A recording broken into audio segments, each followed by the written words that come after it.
Depois do impressionismo, pós-impressionismo.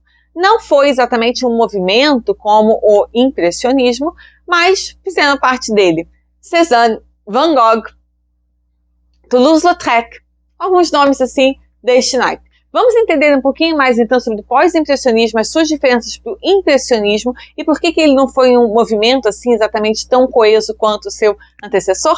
Depois da vinheta.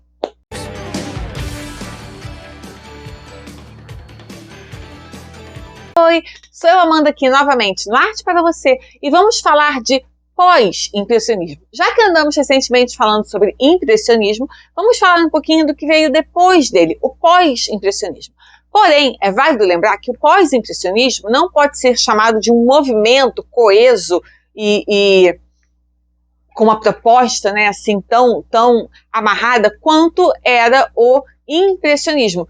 Existiram diferenças entre os dois, e uma dessas, inclusive, é justamente que o impressionismo foi um movimento, né, no qual os integrantes se reconheciam como parte justamente de um movimento, tinha uma proposta única, coesa, tinha, né, toda uma ideia, né, uma série de propostas conjuntas, entendidas pelos seus membros como um conjunto de propostas, né, sobre as quais estavam todos de acordo.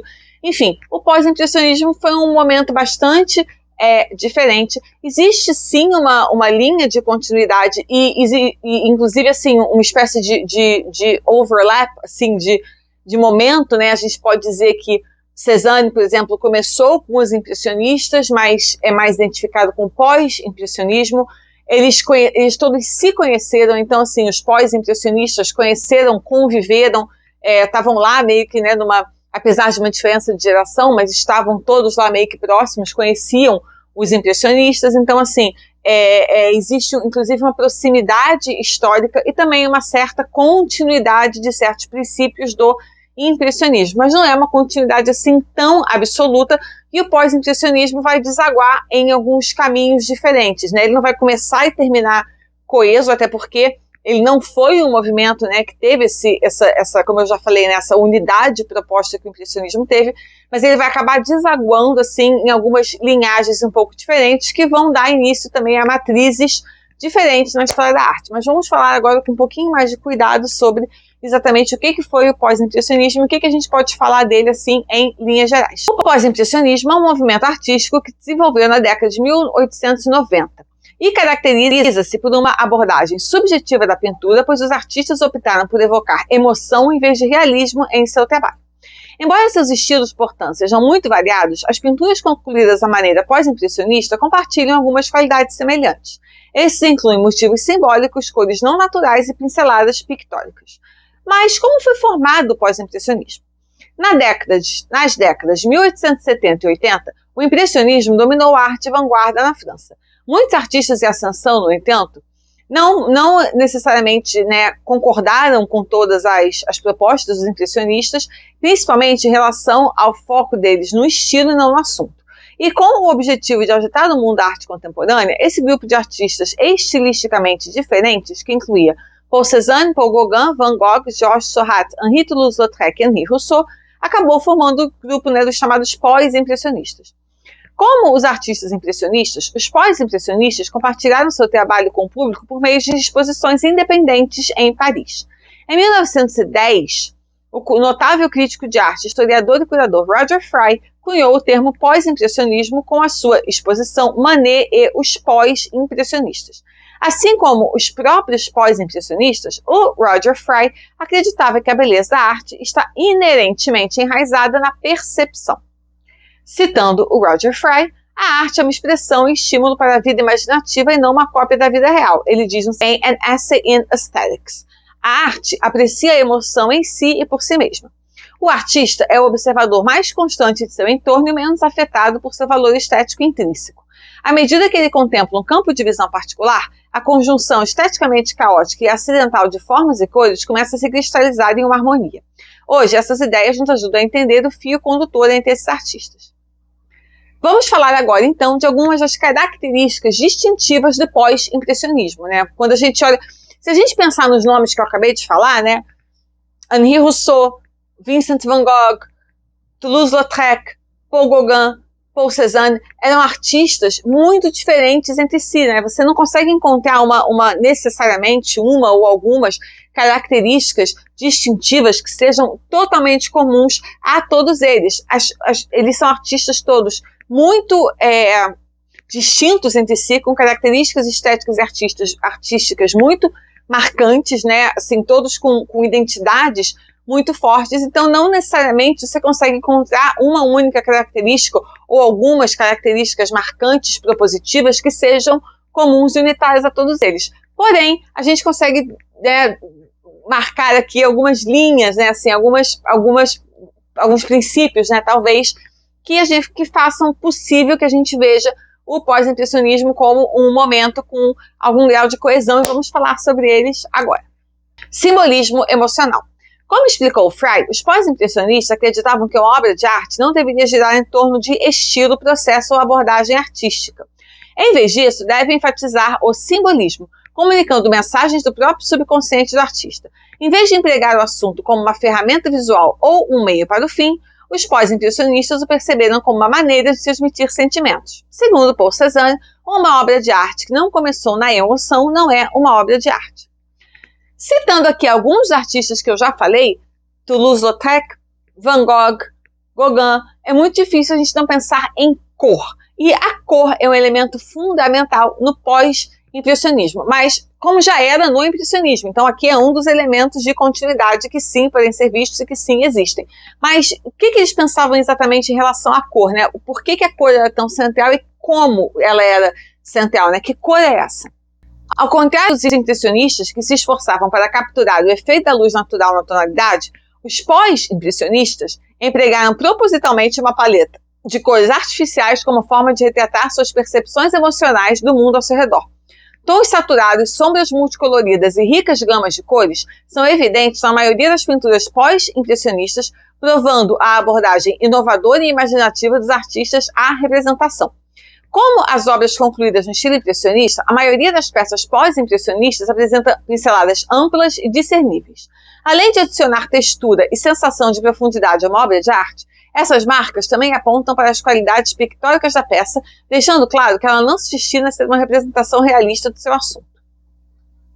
Como eu falei, o pós-impressionismo ele tinha alguns estilos, uma diversidade de estilo, né, digamos assim, que eventualmente, né, desbocaria, né, ela desaguaria em algumas matrizes diferenciadas da arte moderna e que chegariam até a influenciar a arte contemporânea, né, mas a gente consegue desenhar algumas assim muito claras, né, uma descendente do Van Gogh, uma do Cézanne e uma outra do Gauguin e mais ainda uma do Rousseau. Então, assim, a gente consegue ver caminhos que eles trilharam que deixaram, assim, né, quase que árvores genealógicas muito específicas para a arte que veio depois deles. E vamos falar, então, um pouco sobre quais são. Ao contrário de muitos outros movimentos importantes, uma infinidade de estilos e subgêneros compõe o pós-impressionismo. Esses incluem o pontilhismo, o japonismo, o primitivismo. E, falando do pontilhismo, os pioneiros foram o Georges Seurat e o Paul Signac. E o pontilhismo é uma técnica de pintura que emprega pequenos pontos coloridos que trabalham juntos para criar uma composição coesa. Embora inspirado pelas pinceladas manchadas do impressionismo, o pontilhismo retrata o foco na planura e na formalidade evidente em muitas peças pós-impressionistas. O Seurat e o Signac introduziram o método em 1886 e continuaram trabalhando nesse estilo ao longo de suas carreiras. A pintura de Seurat, Uma Tarde de Domingo na Ilha da Grande Jette, é frequentemente considerada uma marca registrada desse estilo. Semelhante às maneiras pelas quais os artistas impressionistas encontraram inspiração estética no uso da perspectiva e do tratamento da cor na arte japonesa, os pós-impressionistas, e principalmente aqui o Van Gogh, emularam e até imitaram as gravuras ukiyo em seu trabalho. Algumas peças como Flowering Plum Tree e The Bridge in the Rain, de Van Gogh, nessas peças, ele reproduz obras de arte conhecidas. Em outros, como Retrato do Père Tanguy, ele simplesmente emprega a arte japonesa como se fosse assim, um sotaque, né, um tempero específico na sua obra. O Van Gogh admirava a arte japonesa pelo impacto emocional e qualidades filosóficas do seu conteúdo. Aqui, citando Van Gogh, quando estudamos a arte japonesa, vemos um homem que é sem dúvida sábio, filosófico e inteligente. E como ele gasta seu tempo? Ele pergunta em uma carta ao seu irmão Theo, em 1888. Ele segue. Ele estuda uma única folha de grama, Mas essa folha de grama o leva a desenhar plantas de todos os tipos, depois as estações, os aspectos gerais da paisagem, depois os animais e finalmente a figura humana.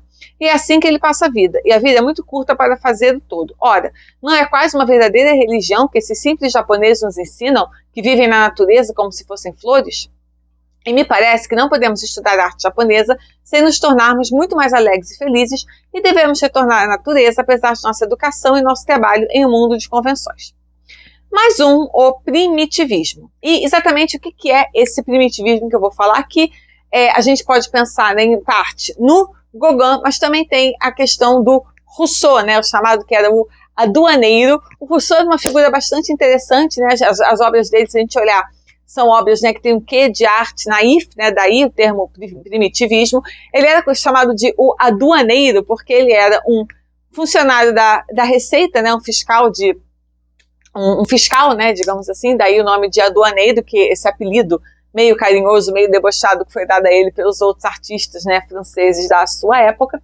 E ele era literalmente um pintor de final de semana, né, ele era um funcionário público que tinha um trabalho super burocrático, foi funcionário de governo por 40 anos e pintava no final de semana, mas ele achava que não tinha problema nenhum apresentar as suas pinturas nos grandes salões e tentar, né, né, faltava talvez a ele um pouco de não sei se senso crítico, né, ou qualquer senso, né, de impedimento. Então ele apresentava as suas obras no salão e ele tentava concorrer, né, aos grandes, né, as grandes vagas, né, nos grandes festivais, nos salões.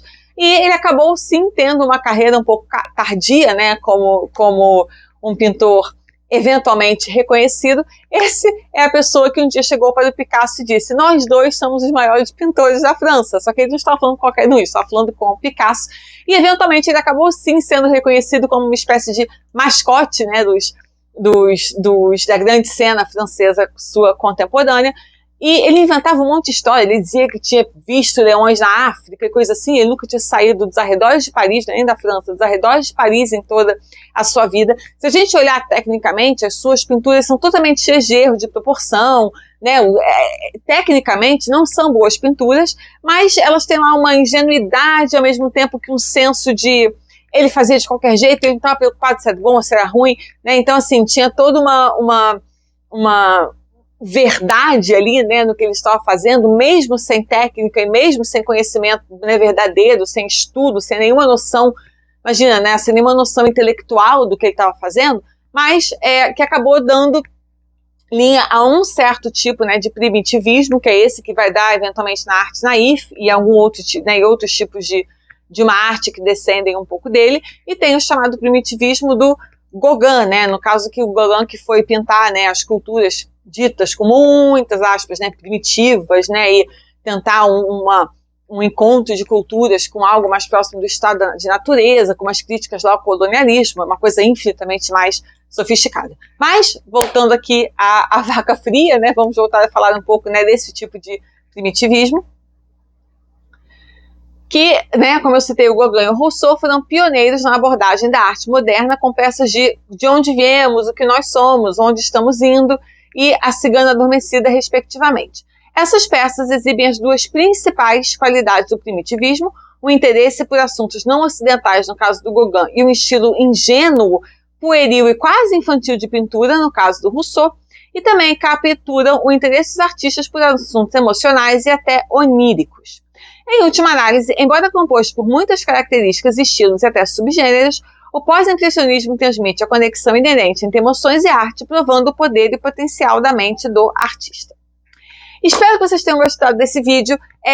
Como eu já falei, o pós-impressionismo embarca artistas muito importantes e muito diferentes entre si, então é difícil falar sobre eles sem entrar de uma forma mais profunda, né, nas entranhas desses artistas todos tão importantes. Eu tenho vários vídeos aqui sobre Van Gogh, eu tenho uma série sobre Toulouse-Lautrec, eu tenho vídeo sobre o Gauguin e tenho vídeo sobre o Cézanne, vou deixar todos os links aqui na descrição.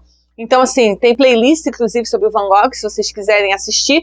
Espero que tenham gostado, aceito sugestão de outros temas, não deixem de dar o like, me ajuda muito e ajuda a divulgar o vídeo e os outros vídeos aqui do canal, ajuda a chegar a mais pessoas. Compartilhem se tiverem gostado. Aguardo vocês nos próximos vídeos e até a próxima. Tchau!